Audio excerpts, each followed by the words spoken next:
I think I'm gonna actually do this one. You know, one of my old friends always told me to do a story time of everything, so I think I'm actually gonna do that today.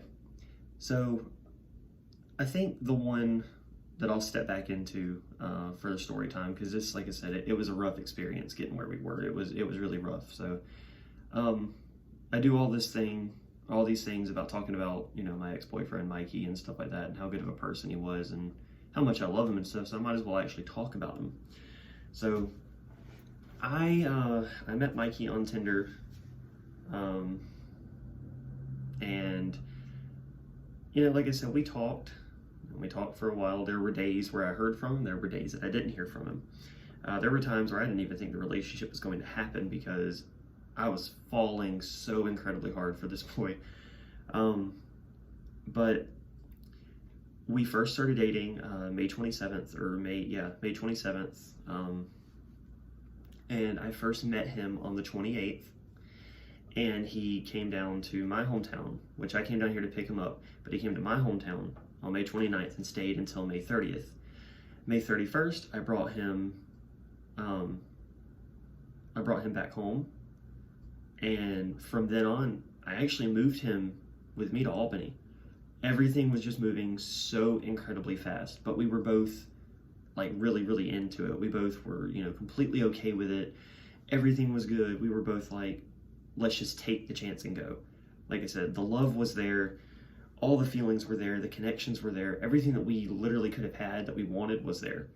So, when he first moved, to Albany with me, we struggled for just a tad bit. But at that point was when I had gotten a job offer, and I was really on top of that because conveniently it was here in Florida, in Tallahassee, Florida.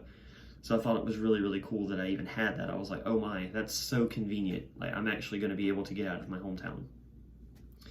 And the one thing that went through my mind was, I don't have to do it alone.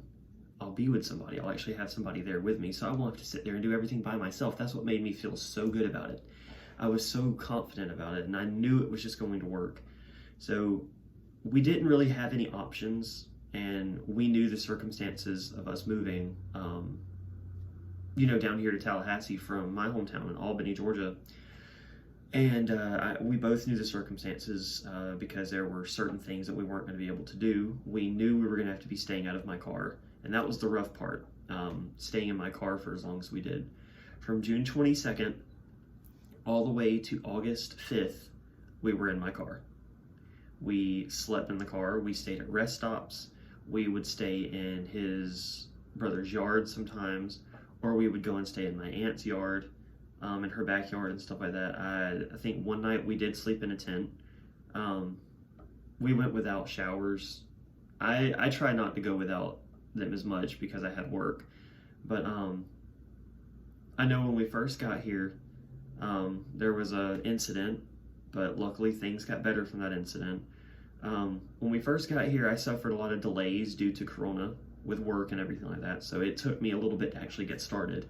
I didn't get to start going back to work until July 10th, and at that point, it had been 3 weeks since we had actually moved here and stuff like that. So in that time, we were doing Instacart and Postmates and trying to make as much money as we could to have gas in the car, to have food, which, we really weren't eating healthy. We weren't really able to, do a lot because of how everything was around us. Like, it was just one thing after another.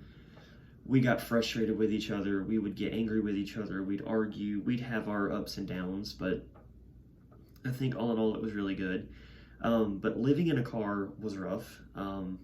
We were getting money here and there. My brother would help me out here and there.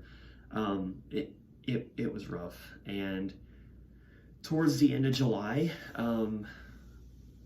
things started kind of looking up a little bit. I had gotten a recommendation about an apartment and a subleasing, and I was like really, really into it and trying to make that happen. I was like, okay, we got to make this happen.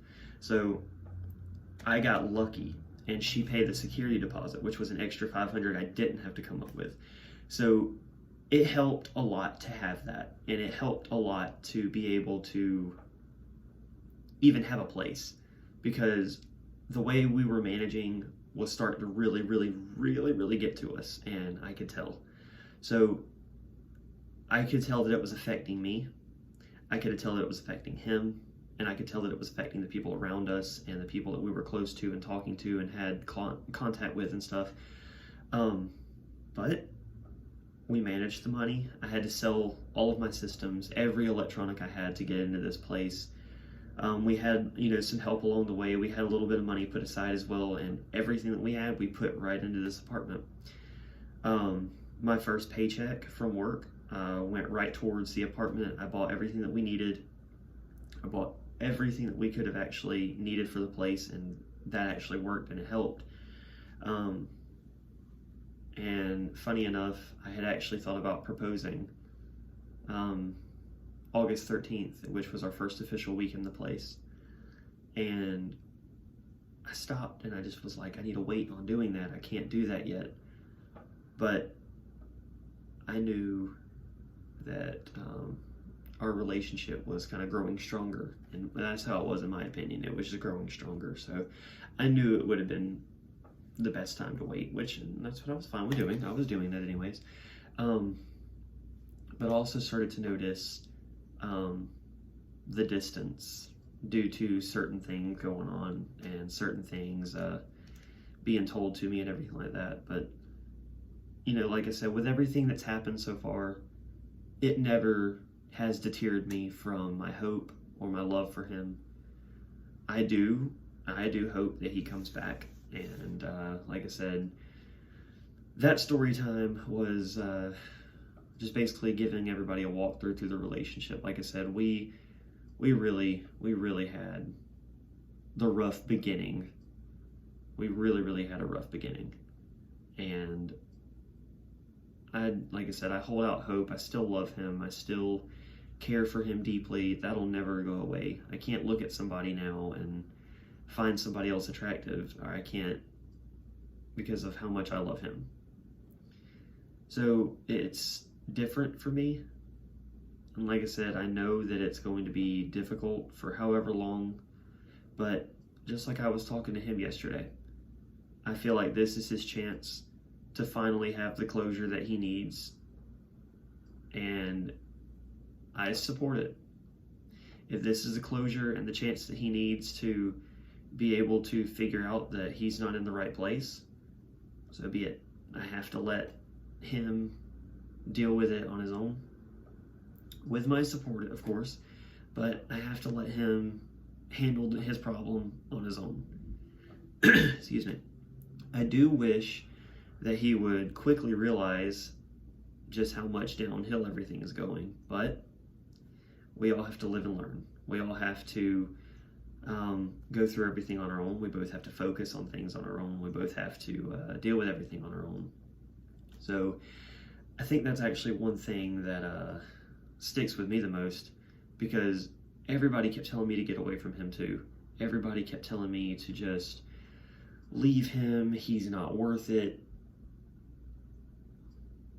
There was no way that I could give up on somebody who had stuck with me the way that he did.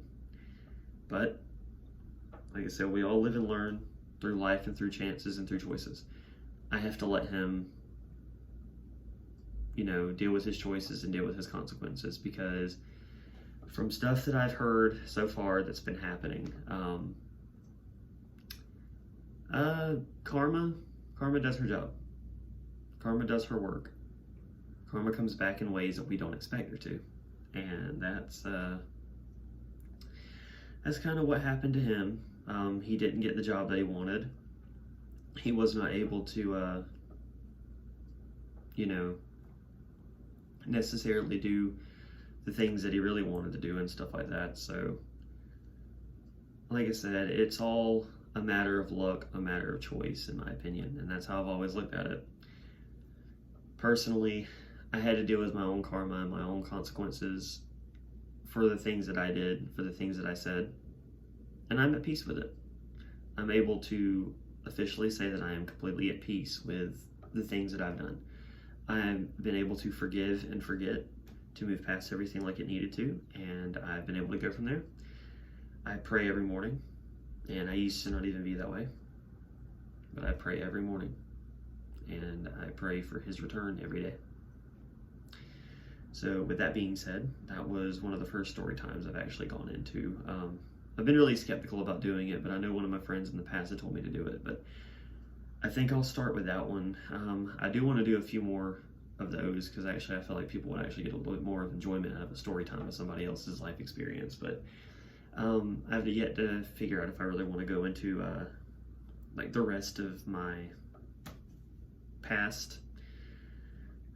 That's a little bit of a rough spot, but I think we all grow from it, and that's one of the things that I've been able to do is just grow from it. So with that being said, that was my first story time. That was actually the relationship on my ex-boyfriend at the moment, Mikey.